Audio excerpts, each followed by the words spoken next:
Hello বাচ্চারা, আজকে আমরা শিখব আইসক্রিম স্টিক দিয়ে কিভাবে ক্রিসমাস ট্রি বানানো যায়। তাহলে চলো শুরু করা যাক। আজকে আমরা যেটা বানাবো সেটা হচ্ছে আইসক্রিম স্টিক দিয়ে ক্রিসমাস ট্রি।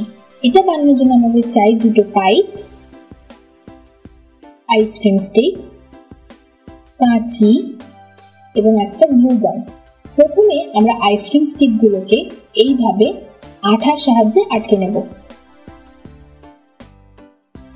এরপর আরেকটা আইসক্রিম স্টিক নিয়ে তার তলার পোর্শনটা আমরা কেটে নেব।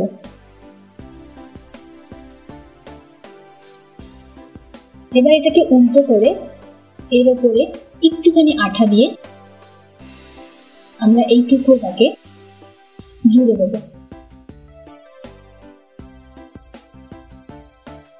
এবার আমরা একটা পাইপ নিয়ে এই স্টিকের চারিপাশে মুড়ে দেব। আরেকটা পাইপ নিয়ে আমরা এর উপর দিয়ে এটাকে মুড়ে দেব।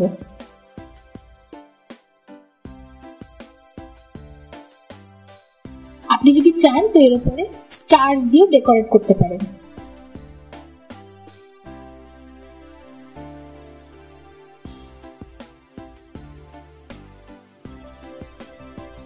হয়ে গেল আমাদের আইসক্রিম স্টিক দিয়ে ক্রিসমাস ট্রি।